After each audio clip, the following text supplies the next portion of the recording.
She fell once on the ice, and the most feared man in the city decided she would never fall again. Before we dive into this story, make sure to subscribe. Snowflakes swirled through the air like bits of shimmering confetti as Ivy wove through the crowded Christmas market, juggling 3 gift bags, a thermos of hot chocolate she deeply regretted buying, and the naive belief that flat boots would keep her safe on icy cobblestones. They did not. The market buzzed with holiday cheer, children tugging their parents toward toy stalls, couples sharing pastries dusted with powdered sugar, street musicians playing carols that warmed the air even as the wind bit at exposed skin. Ivy tried to soak it all in, reminding herself that she loved this season, that she loved the magic of it, even when she was running late, sweating under 4 layers, and carrying far too many gifts. She swerved to avoid a giggling toddler in a reindeer sweater, stepped onto a patch of sparkling snow, and her foot slipped clean out from under her. The world tilted. Gift bags flew. Hot chocolate arced through the air in a tragic brown spray. Ivy flailed her arms, a helpless noise escaping her throat as gravity claimed her with icy enthusiasm. But she never hit the ground. A hand, large, firm, shockingly warm, closed around her waist. Another caught her wrist before it could slam into the pavement.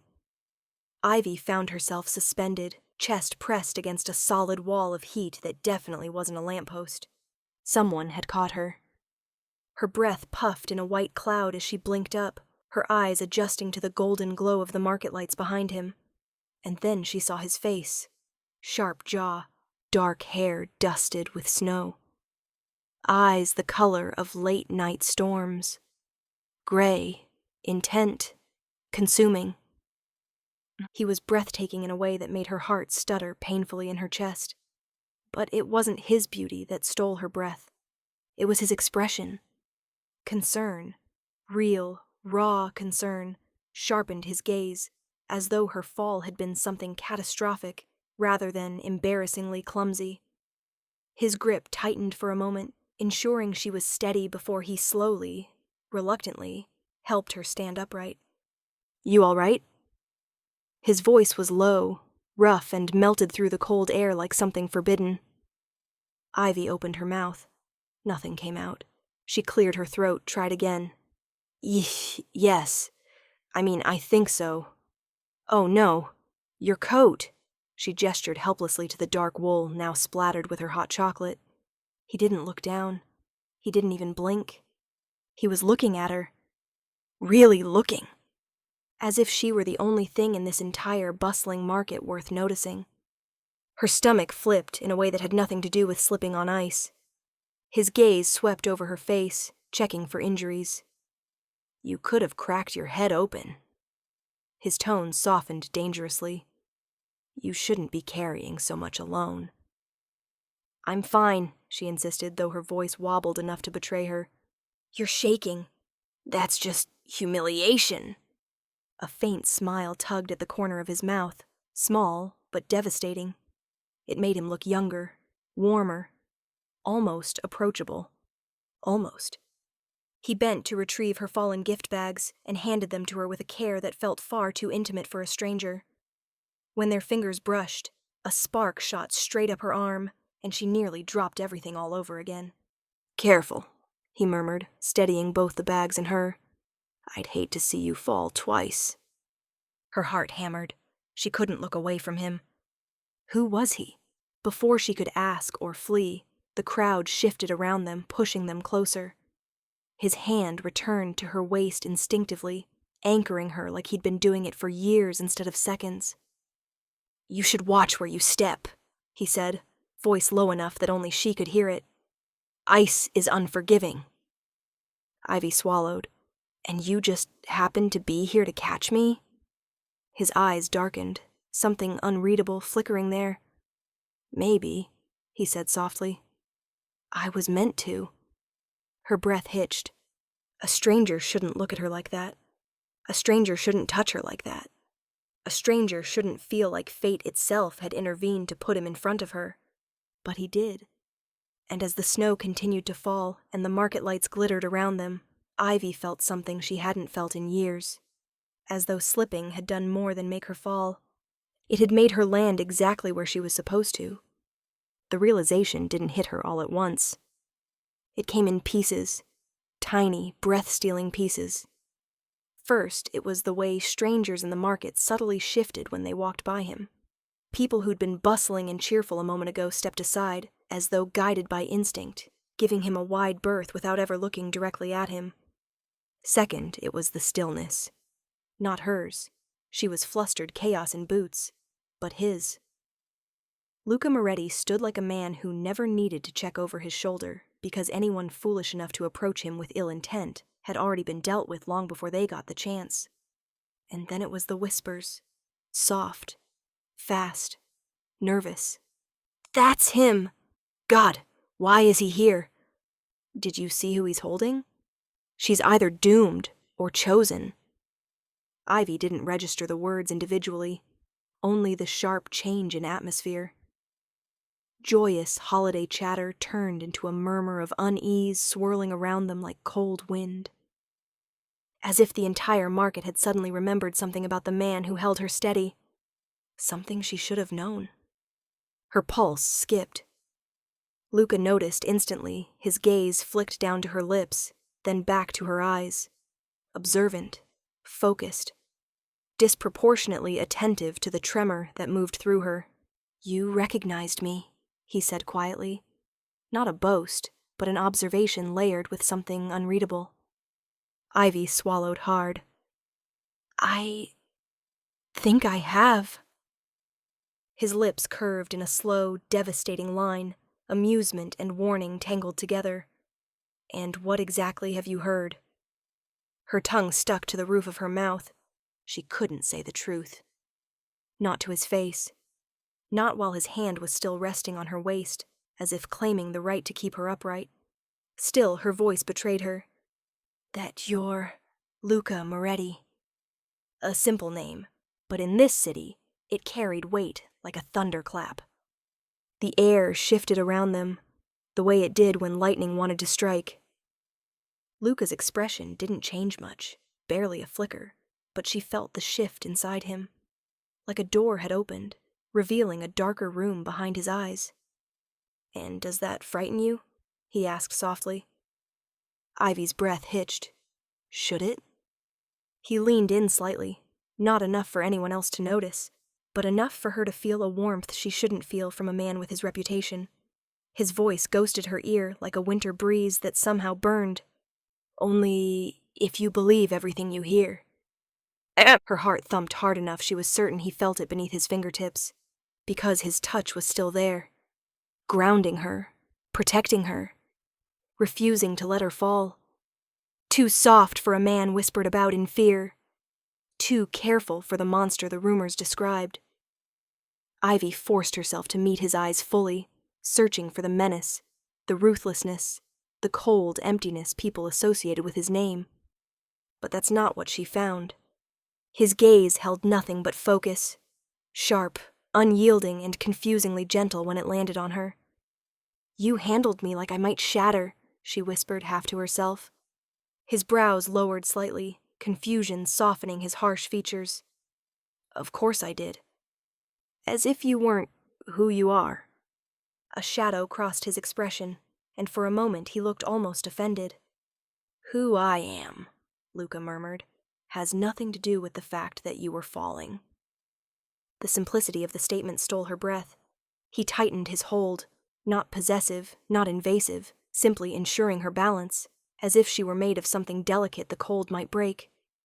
People feared this man, shuddered at his name, avoided his gaze. Yet he was brushing snow from her hair with a thumb so gentle she felt warmth bloom in places winter had no right reaching. You're trembling, he said softly. I'm overwhelmed. He smirked, not arrogant but knowing. By nearly falling? Or by me? Her cheeks burned. Both. His gaze flickered with something that made her heart thrum with dangerous curiosity. Good, he murmured. That means you're paying attention. And before she could respond, before she could gather her scattered breaths, Luca stepped even closer, lowering his hand from her waist, only to take her bag-laden wrist carefully in his grasp. "You're not walking alone from here," he said, "not while the ground insists on betraying you." It wasn't a question, or a suggestion, or a flirtation.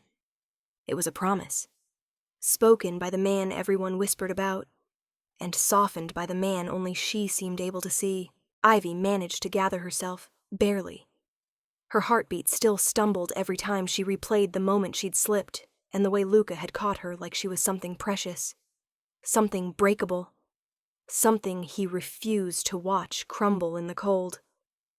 But she needed to walk away, put distance between them, breathe air that wasn't thick with his scent or the weight of his eyes. So she cleared her throat, straightened her coat, and forced a polite smile. "Thank you," she said softly.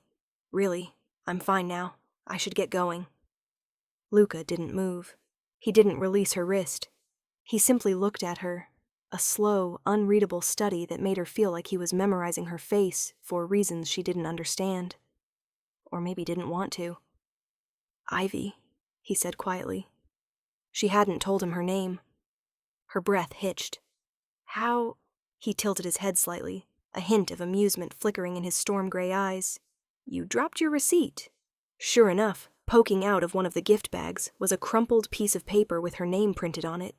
Heat rushed to her cheeks. "Right, well, I should—" She stepped left. Luca stepped left. She stepped right. He mirrored. "Why?" she asked, flustered. "Are you following me?" "Because you'll fall again." Ivy blinked. Twice. "I won't." "You will. I have survived ice before." "That was before today." Her jaw dropped. "You think I'm that incapable?" A pause, then without an ounce of shame. Yes. It should have irritated her. It should have made her shove past him and stomp away like a rational woman with dignity intact. But the way he said it, so calmly, so seriously, like he was stating a simple fact of physics, pulled a startled laugh from her lips. His expression softened at the sound, almost imperceptibly. Luca Moretti liked her laugh. Oh no. She stepped around him, carefully this time, adjusting her bags. The market lights sparkled overhead, painting Luca in warm golds and cool silvers. Too beautiful for someone so dangerous. "I'll be careful," she insisted. "Thank you again." She began to walk. Footsteps followed a second later. Firm, certain, close. Ivy whirled around. "You're still following me." "Correct. There's no reason." "There is," she exhaled sharply. "Which is?" "You'll fall again." "Luca!" He finally stopped, hands slipping into the pockets of his dark coat, expression infuriatingly calm. "I'm not following you," he said simply. "I'm escorting you." "That's the same thing. Not when I'm doing it." Her mouth opened. No words emerged. How was she supposed to argue with that level of logic-bending confidence? Luca closed some of the distance between them, but slowly, as if giving her time to flee if she wanted to. She didn't move. "You're carrying too much," he said, voice dipping low, intimate in a way that made her shiver. "Your balance is off. Your boots have no traction. And you walk like you're trying not to take up space." She bristled. "I do not!" He leaned in just enough that his breath warmed the air between them. "You shrink yourself," he murmured. "People who do that fall without meaning to." Ivy stared at him, throat tight. How had he seen so much in such a short time? Most people she'd known for years hadn't noticed half of what he just pointed out. She opened her mouth, maybe to defend herself, maybe to deny, but Luca's gaze gentled, stopping her words cold. "I caught you once," he said softly. "I won't watch you fall again." Possessive, protective, almost territorial. Every instinct in Ivy screamed to be cautious, to run, to not get entangled with the man whose name alone made people step out of his path. But there was something else, too. Something warm. Something steady. Something that made her stomach dip and her knees soften in ways that were decidedly unwise. Because Luca wasn't hovering like a predator. He was hovering like a man who had already decided she mattered. "I can walk by myself," she whispered. "I know," he replied, his voice a velvet promise. "But you won't be doing it alone." And as the snow continued falling and the Christmas lights shimmered overhead, Ivy realized something deeply dangerous. She wasn't sure she wanted him to stop. The Christmas market hummed with music and chatter as Luca walked beside her, the crowd parting instinctively in their path. Ivy tried to pretend it was normal, having a man like him at her shoulder, but nothing about him blended. Not his height, not the cut of his coat, not the way the air itself seemed to tense around him, as though waiting for him to speak. She clutched her gift bags tighter, feeling strangely exposed. Luca must have sensed it because he gently took the heaviest one from her hand, without asking. "I can carry that," she protested weakly. "I know," he said, not even looking down. "But I want to." His tone was simple, calm, yet somehow threaded with a subtle finality that made her pulse skip. They passed a vendor selling steaming crocks of spiced hot cocoa. Ivy glanced at the chalkboard menu for 1/2 second. One tiny, fleeting glimpse. Luca changed direction immediately. "You want one," he said, already pulling out cash. "No, really, I'm fine," she insisted. He ignored her entirely. The vendor, a middle-aged woman with rosy cheeks, lit up when she recognized him, then quickly tried to hide the expression. "2 cocoa?" she stammered. "1," Luca corrected, glancing at Ivy. "She likes hers sweet." Ivy's eyebrows shot up. "How would you know that?" "You looked at the marshmallows, not the cinnamon sticks." He shrugged. "Sweet over spiced." It hit her with embarrassing force. He was paying attention. Too much attention. The vendor handed her the cocoa, piled high with whipped cream and soft marshmallows that melted instantly. Luca guided her away from the stall with a hand at the small of her back, the slightest pressure directing her through the thick crowd. She tried to act unaffected. She failed. "What do you do for work?" he asked, voice smooth in the winter air. "Receptionist," she replied slowly, "at a dental office." He hummed thoughtfully. "Do you like it?" "It pays the bills." She took a sip of cocoa. "I trained to be a graphic designer, but life happens, I guess." His eyes flicked to her. "You stopped doing something you love?" She looked down at her boots crunching snow. It didn't feel practical anymore. "Something you love," he repeated as if the words bothered him. "Should never be dismissed as impractical." She adjusted her grip on her cocoa, trying to swallow around the sudden knot in her throat. No one had said anything like that to her in years. They reached the edge of the market, where the crowds thinned and the street lamps cast long golden reflections on the icy ground. Luca didn't stop. He kept pace beside her, steps silent, coat brushing hers every so often. "Where do you live?" he asked. She shot him a wary look. "Why?" "I want to know where you return to when the world is done with you," he said simply. "Is it close?" Her breath hitched. "That's incredibly personal." "Yes." That wasn't an apology. "No," he agreed. "It wasn't." She stared ahead, heart beating too fast. "I'm about 3 blocks from here," he nodded. "Do you always walk alone at night?" "Usually." His jaw tightened just slightly. "I don't like that."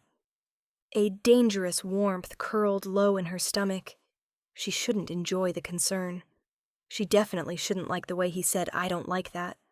Like her safety offended him. Like her vulnerability was something he needed to fix personally. They reached her apartment building, the old brick structure looming under a faint layer of snow. She hesitated at the bottom step, turning to face him fully for the first time since he'd caught her. "Thank you," she said softly. "For everything tonight?" Luca stepped closer. Too close.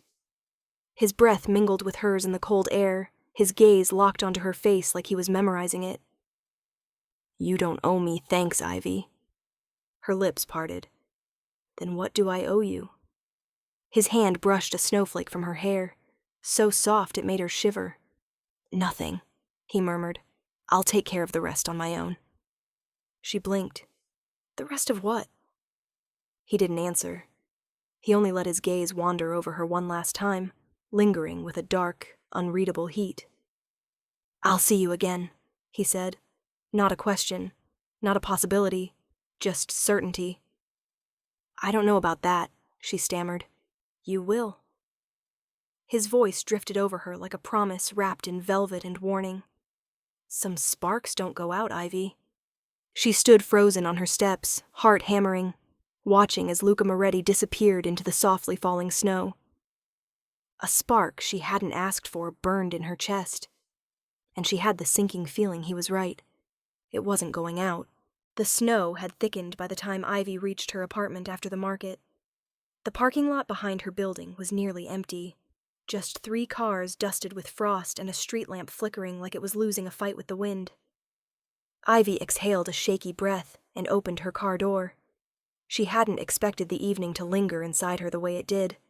The warmth of Luca's hands, the way he watched her like she was something fragile and luminous. The quiet command woven through everything he said. She shoved the thoughts aside. She needed to get her gifts inside before the snow soaked through the bags. She reached into her back seat and pulled out the first group of presents, balancing them against her hip.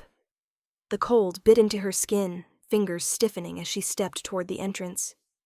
She didn't hear the footsteps behind her until they were too close. Well, well, a voice drawled. Looks like Christmas came early. Ivy froze. The man stepped into the weak pool of light. Hood low, hands buried in his pockets, eyes darting between her and the bags. Her grip tightened. Those are mine, she said, forcing her voice to sound steady. He laughed. Not for long. He lunged. She stumbled backward, nearly losing her footing on the ice.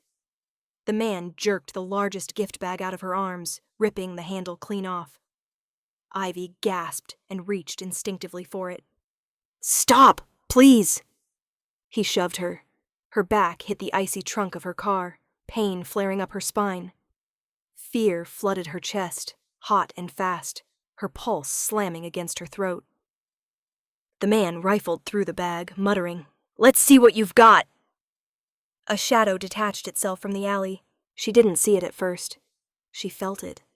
A shift in the air. A disturbance in the cold. And then, Luca! He stepped into the lamplight with the silent precision of someone built from darkness and steel. His coat billowed behind him in the wind, his jaw tight, his eyes locked on the man with a calm that was far more terrifying than rage. Put it down, Luca said quietly. The mugger spun around. Mind your business. The sentence cut off as Luca moved. It wasn't fast. It wasn't frantic. It was lethal efficiency. Controlled. Deliberate. Almost graceful. One step forward, a sharp twist of the wrist, and the man's arm bent in a direction arms weren't meant to bend. He screamed. The gift bag dropped to the snow. Ivy watched in stunned silence as Luca slammed the man against the side of her car with a force that rattled the windows.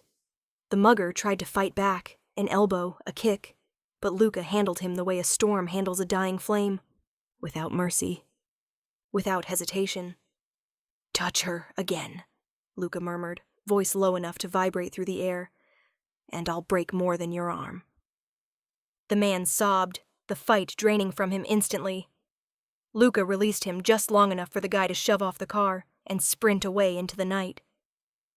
Ivy released the breath she hadn't realized she'd been holding. Her hands shook violently, her knees weak beneath her. Luca turned to her. The transformation was jarring. One moment he was a weapon honed by years of darkness. The next, all that brutality melted into raw, palpable concern. Are you hurt? He asked, closing the distance between them in 2 strides. She shook her head, unable to speak.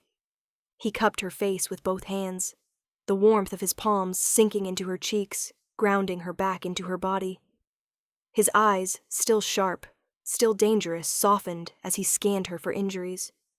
"He pushed you," Luca murmured, thumb brushing the spot where her shoulder had hit the car. "You could have cracked your head. You could have—" I'm fine," Ivy whispered, even though her voice trembled. "No," Luca said, voice dropping to a whisper that felt like a vow. "You're shaken." His thumb traced the edge of her lip, the faintest touch, but it felt like lightning. Her breath hitched. "You shouldn't be out here alone." She swallowed. "I didn't think—" "I know," he said gently. "You didn't expect trouble." He leaned in, his forehead nearly brushing hers. "But trouble comes for soft hearts in hard cities, Ivy." Her chest tightened painfully. "And what about you?" she whispered. "Why are you here?" His lips curved, not in a smile, in something more dangerous. "I told you," he murmured. "You're not walking alone anymore." The snow drifted quietly around them, settling on his shoulders, melting in her hair. Luca stayed close, closer than he'd allowed himself before, his breath warm against her cold cheeks. She wasn't sure which frightened her more, the man who had nearly stolen her gifts, or the man who looked at her like he'd kill the whole world before letting her slip again. Luca didn't let go of her hand even after the attacker disappeared into the snowy dark. His grip wasn't harsh, nothing like the man who'd been slamming someone against a car moments earlier, but firm, steady, anchoring. A contradiction wrapped in heat and winter air.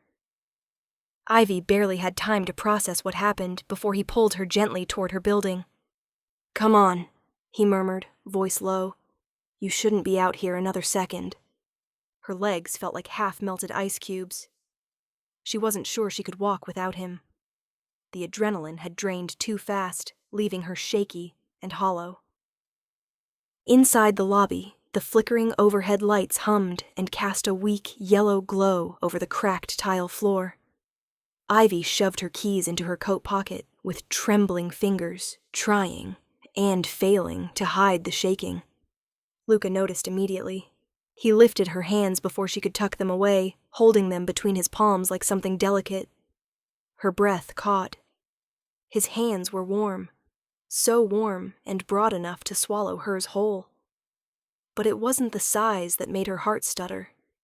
It was the gentleness. Slow, careful, intentional. He examined her fingers, her knuckles, the soft skin of her palms. Every brush of his thumb sent sparks dancing under her skin. She wasn't sure if he knew he was touching her like that, like he had all the time in the world to memorize the shape of her hands, or if it was simply his instinct. "It's just the cold," she whispered. "No," he corrected quietly. "It's fear." Her eyes snapped up to his. His expression softened, but his eyes were still storm-heavy, still carrying the echo of the violence he'd unleashed minutes earlier. "Ivy," he murmured, voice deeper, rougher. "If you had slipped tonight, if you had hit the ground when he pushed you." He inhaled sharply, jaw flexing as though he couldn't finish the thought.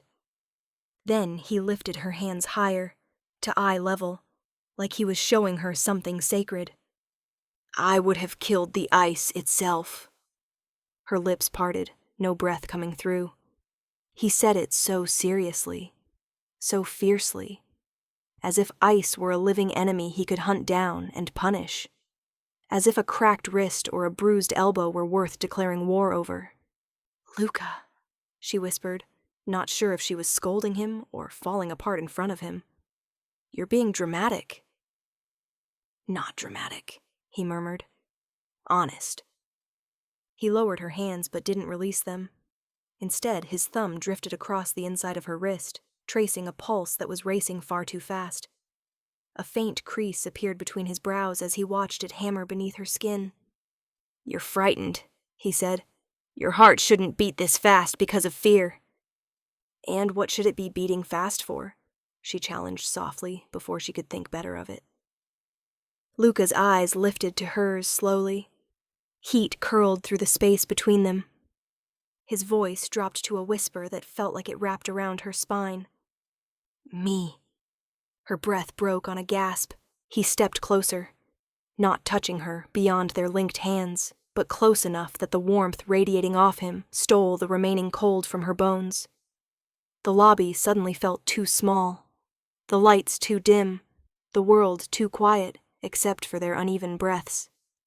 I shouldn't be here, she whispered. This is too much. I know, Luca said. I didn't plan it. I didn't expect it. He leaned in slightly, voice brushing her ear. But the moment you fell, before I even caught you, something in me reacted. Ivy swallowed. Reacted? His thumb stroked her wrist again. Claimed. Her knees nearly gave out. Luca steadied her with a hand at her waist. A familiar touch now, frightening in its sureness. His fingers spread over the curve of her hip like he was grounding them both. You're trembling, he murmured again, softer this time. I'm fine, she tried. No, Luca whispered. You're not. His gaze flicked to her lips, then back to her eyes. But you will be. How do you know? Because I'm right here, he said, voice barely audible. And nothing. Not ice, not thieves, not this city, touches what I hold. His words sank into her like heat, like danger, like a promise she wasn't ready for, and yet couldn't step away from. Luca, she breathed. He held her gaze for a long moment, something unspoken passing between them. An understanding, a warning, a pull neither of them could break. Then, softly, reverently, he let one hand slide up to her cheek. I told you, he murmured, thumb brushing her skin like a caress. You're not falling again. Not in the snow, not in the dark, not in life, not while he existed to stop it. Ivy woke the next morning with the vague sensation that the night before had been a dream. Too intense, too unreal, too warm in places that still pulsed when she touched them. Luca's hands, Luca's voice, Luca's terrifying gentleness. It all clung to her like snowfall on lashes. She pressed her palms to her cheeks, remembering how he'd held her face as if it was something breakable, remembering the low promise in his voice. You're not falling again. She'd barely slept after that. But sunlight had a way of flattening fantasy, reminding her that last night had been madness. A Mafia boss appearing from nowhere, protecting her, touching her like she mattered. She made coffee, wrapped herself in her scarf, and headed out her apartment door. Normal day. Ordinary life. No Luca Moretti. No violent shadows. No pulse-racing danger. She stepped outside, tugging her coat tighter. And froze. Across the street, leaning casually against a lamppost, was a man in a black coat. Sunglasses. Earpiece. Another stood at the corner, and another beside the coffee shop. They didn't move, didn't talk, didn't even pretend to blend in. They just watched her. Her stomach dropped. No, he didn't. Ivy blinked rapidly, hoping, praying their outlines would blur into something harmless. But they sharpened instead, each one subtly shifting his weight, like wolves adjusting their stance when prey stepped into view. Except she wasn't the prey. They bowed their heads to her, not deeply, just enough to acknowledge her presence.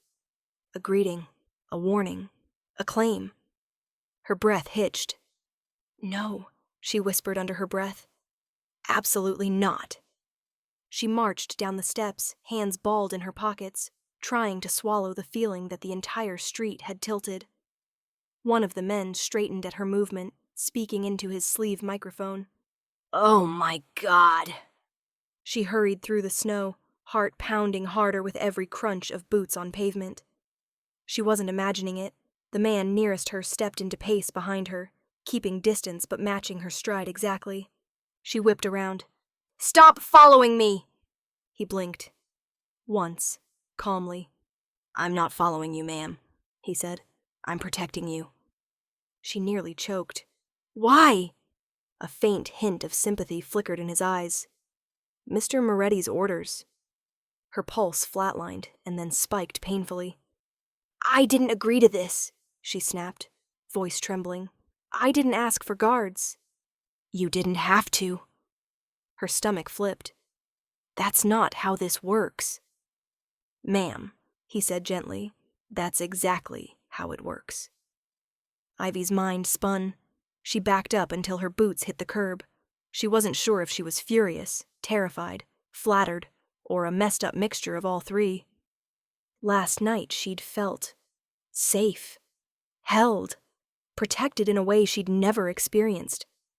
This morning, she felt owned. She forced herself to breathe, to make sense of the situation. Luca hadn't asked. Luca hadn't checked. Luca had simply decided. Because in his world, deciding and protecting were the same thing. She tried again, softer this time. "Please, tell him to stop. I don't want this." The guard didn't smile, but something in his expression softened, like he knew she had no idea what she was asking. "I'm afraid he won't accept that answer," he said. "But you can tell him yourself." She froze. "Tell him myself?"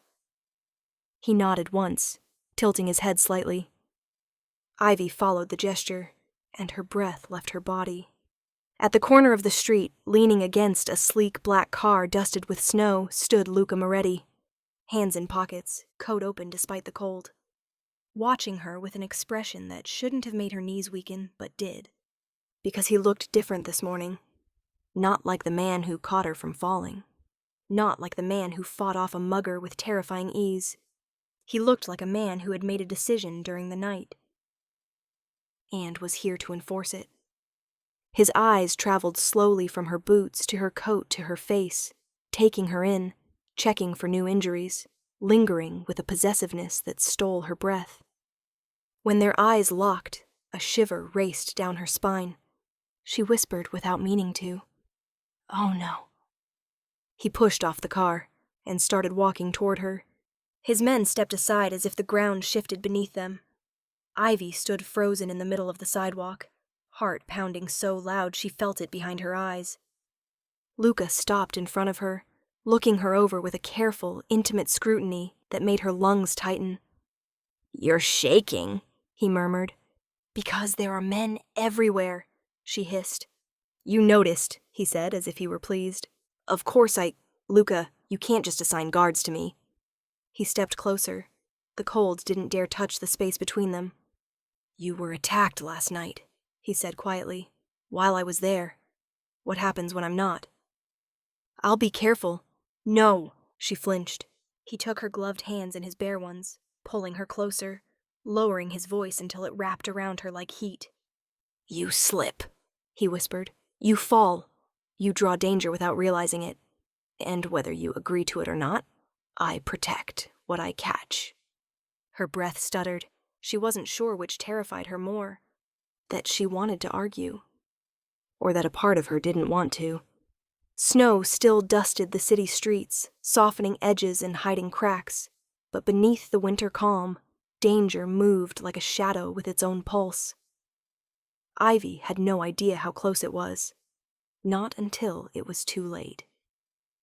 After her confrontation with Luca outside her building, she'd insisted on going to work alone. She'd insisted the guards back off, insisted Luca give her space, insisted she wasn't someone who needed rescuing. He'd stared at her for a long, unreadable moment, and then let her go. Or so she thought. Now, walking down the crowded street toward her job, she tried to convince herself that everything was fine. Normal. Her life hadn't changed overnight. She wasn't tangled in something dangerous, something she didn't understand. "Just breathe," she whispered, tugging her scarf tighter. She pushed open the door to the cafe where she worked, the warm smell of cinnamon and espresso wrapping around her like a hug. The bells above the door jingled cheerfully. Customers laughed. Someone wiped snow off their boots. Ordinary. Ivy clung to the feeling. She tied on her apron, pushed her hair back, and headed toward the counter when she noticed two men she didn't recognize sitting near the window. Dark coats, heavy boots, no drinks in front of them. They weren't watching the street. They were watching her. A chill slid down her spine. She tried to dismiss it. People stared sometimes, especially in a small cafe. Maybe they were lost. Maybe they liked the holiday decorations.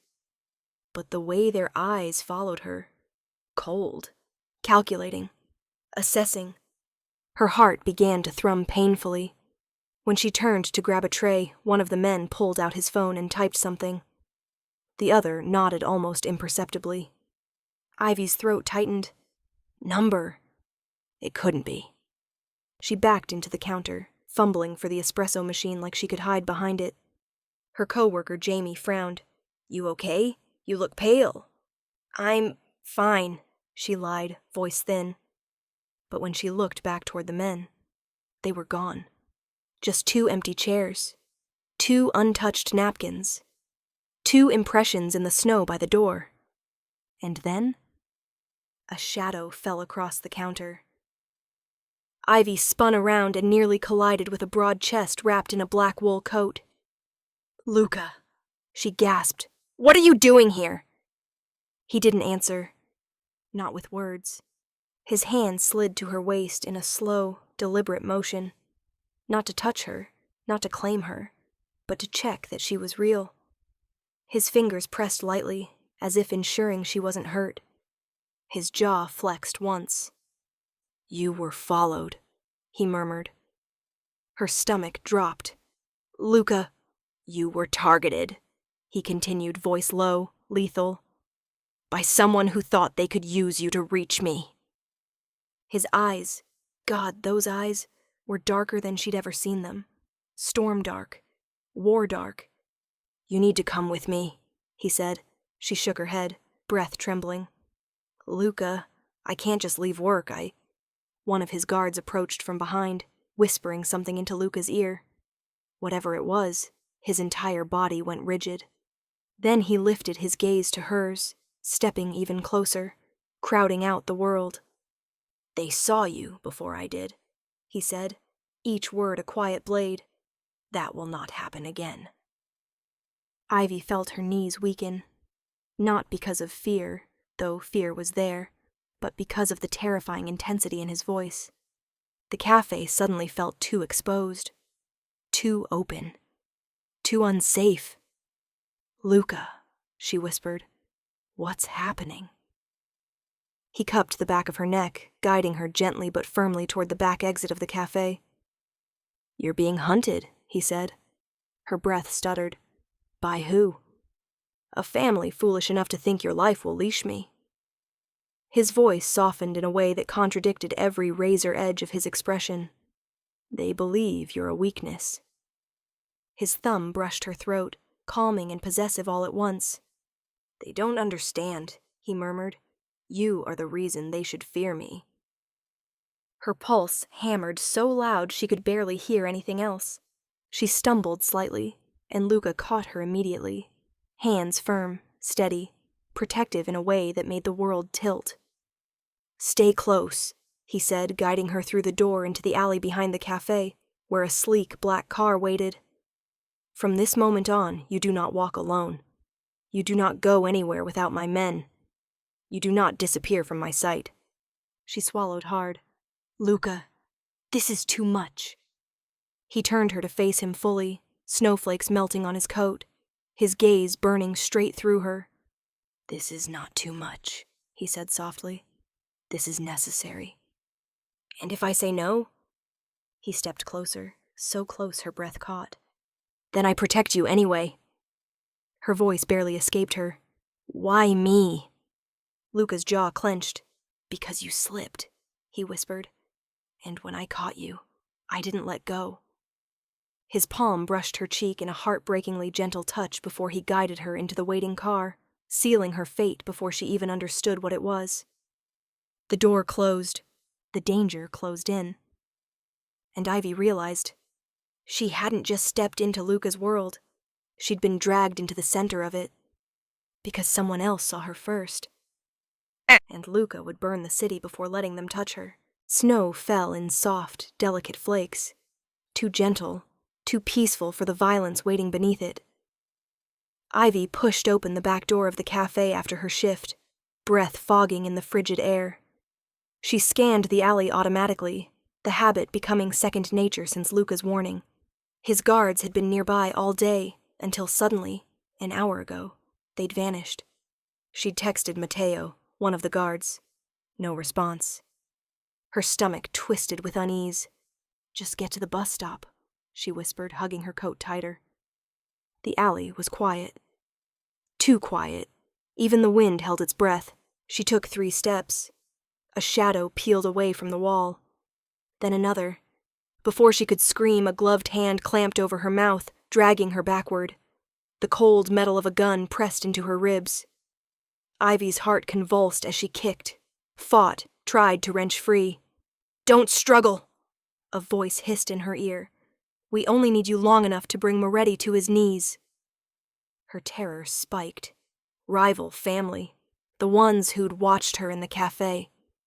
The ones who wanted to use her as leverage. Not leverage. Bait. A van screeched up beside them. The back door slid open. Ivy thrashed so hard her vision blurred, boots slipping on the snow, hands tearing at the man's wrist. "She's fighting. She'll stop once we—" They didn't get to finish. A roar split through the alley. A sound she had only heard once before, when Luca's temper snapped like a cord pulled too tight. And then, a black car exploded around the corner, tires skidding on snow, engines snarling like an unleashed beast. The headlights cut through the darkness, blinding the kidnappers. In the same breath, the driver's door was flung open. "Luca!" He moved with a speed that defied physics. One moment he was 10 feet away.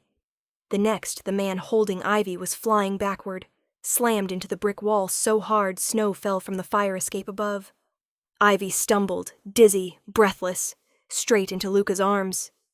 He caught her before she hit the ground, lifting her clean off her feet.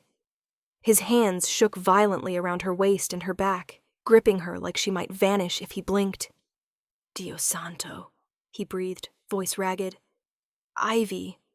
She'd never heard him sound like that, like a man who had just watched his world shatter and barely snatched it back together in time. Her fingers curled into his coat. "Luca, look at me." He framed her face gently but firmly. Snow clung to his dark hair. His breathing was uneven, almost broken. "Are you hurt? Did they touch you? Did they—" "They tried," she whispered. The temperature in the alley changed. The snow didn't melt, but the air felt scorched. Luca turned his head toward the men struggling to rise. The expression on his face made Ivy's blood run cold and warm all at once. Something ancient, something dark, something that would set the world on fire for her. "You tried to take what's mine," Luca said, voice too calm to be anything but lethal. What followed was a blur of motion, silent, efficient, terrifying. His guards arrived seconds later, but they weren't needed. Luca fought like a storm given human form. Every blow calculated. Every strike a message. Nobody touches her. Nobody takes her. Nobody tries. Within moments, the kidnappers were disarmed, groaning on the ground, weapons kicked into the snow. But Luca didn't look at them. He looked only at her. When he came back to Ivy, he didn't let her feet touch the ground. He held her tighter, one arm under her legs, the other wrapped around her back, pulling her against his chest as if carrying someone fragile, something priceless, as if carrying something that nearly broke. "I got to you too late," he whispered into her hair. "You got to me," she said back, voice trembling. His chest rose sharply like her words struck something deep inside him. He brushed snowflakes off her cheek with a shaking thumb. "I will never let anything happen to you," he murmured, voice thick with a vow that tasted like forever. "Not today. Not tomorrow. Not ever." She rested her forehead against his, heart hammering in sync with his. Luca. But he wasn't done. He tightened his hold, lifting her even closer, eyes burning with a wild mix of fear, fury, and something impossibly tender. "They could have taken you from me," he rasped, "and I would have turned this entire city into a graveyard." Ivy didn't know what to say, didn't know how to breathe. All she could do was hold on to him, and let him hold her, like she was already his. Snow drifted from the sky like soft, glittering confetti, catching on scarves, eyelashes, and twinkling lights that wrapped around every wooden stall of the Christmas market. The air was alive with music, warm pastries, and the laughter of families weaving through the crowds. And in the middle of all of it, Ivy stood with her hands tucked into her coat pockets, heart stumbling in her chest. She hadn't planned to come back here, the place where everything began. The slip, the fall, the catch that changed her life. But Luca had asked her to meet him somewhere important. And before she could talk herself out of it, she said yes. Now her breath puffed white in the cold air as she waited beneath a string of golden lights, her pulse skittering with every passing second. Then, a shadow broke away from the crowd. Tall, steady, dark coat dusted with snow. Moving toward her with a purpose that made her knees go weak. Luca. Her chest tightened painfully. He looked different tonight. Less sharp, less controlled, more human. But the moment their eyes met, the intensity she knew well ignited behind his gaze. He didn't speak at first. He simply reached her, cupped the sides of her face with cold, strong hands, and rested his forehead against hers like he needed the contact to breathe. "Ivy," he murmured, voice roughened by something deeper than exhaustion. "Thank you for coming." She swallowed hard. "I thought, after everything last night, maybe you'd want distance." He let out a sound that was almost a scoff, except softer, like she'd said something heartbreaking. "Distance?" he echoed, fingers sliding slowly down to her jaw. "After holding you while you shook in my arms? After seeing what would have happened if I had been 1 minute later?" His breath hitched, almost imperceptibly. "No, Ivy. Distance is the last thing I want." Her heart thudded painfully, the world around them dissolving into warm lights and falling snow. Before she could respond, Luca's hand slipped to the small of her back, drawing her into the solid heat of his chest. His arm wrapped around her waist with a certainty that stole her breath. He leaned in, lips brushing the shell of her ear. "You slipped into my arms once," he whispered, the words vibrating against her skin. "You're not slipping out of them again." Her breath caught. The world froze. Even the snow seemed to hang in the air. "Luca!" It came out barely audible, half a plea, half a confession. He pulled back enough to look at her fully. His eyes were dark, yes, but softened by something that made her stomach flip. A longing so deep it felt etched into his bones. "This place," he said quietly, glancing around the market. "I've walked through it 100 times. I've never stopped, never cared. And then you fell into me, literally. And suddenly, I haven't been able to stop thinking about the woman who stumbled into my life and didn't flinch when she realized who I was." A snowflake landed in her hair. He brushed it away with a touch so gentle it made her breath tremble. "You changed something in me," he continued. "I don't know how you did it. I don't know why. I only know that the moment you fell, I caught more than your body." Her chest tightened, warmth blooming through her in slow, overwhelming waves. He lifted her hand, pressing it to his chest where his heartbeat thundered under her palm. "You caught this," he murmured. Ivy's lips parted in shock. "Luca." "Don't run from it," he said, stepping closer until their bodies brushed. "Don't run from me." The music from a nearby stall drifted through the cold air, soft, slow, impossibly romantic. Couples swayed together in the snow, and then Luca extended his hand toward her, not forceful, not demanding, an invitation, not wrapped in danger, but in honesty. "One dance," he murmured. The one we didn't get the night you fell. Her fingers trembled as she placed her hand in his. He pulled her against him, fitting her to his chest, his chin brushing her hair. They swayed slowly beneath the lights, her breath sinking with his, her fears melting like snowflakes on warm skin. "Why me?" she whispered, unable to hold the question inside any longer. His lips touched her temple in the softest, most reverent kiss. "Because fate doesn't make mistakes," he said. "You weren't falling that day, Ivy." His hand tightened on her waist. "You were being delivered." Her eyes stung. Snowflakes sparkled in her lashes. "And now?" she whispered. He lowered his mouth to her ear, voice low enough to melt her from the inside out. "Now," he said, "you're the one thing I refuse to let slip away." The snow swirled around them. The lights glowed warmer. Her heart surrendered completely. Ivy finally understood. The fall wasn't an accident. It was the beginning of being chosen.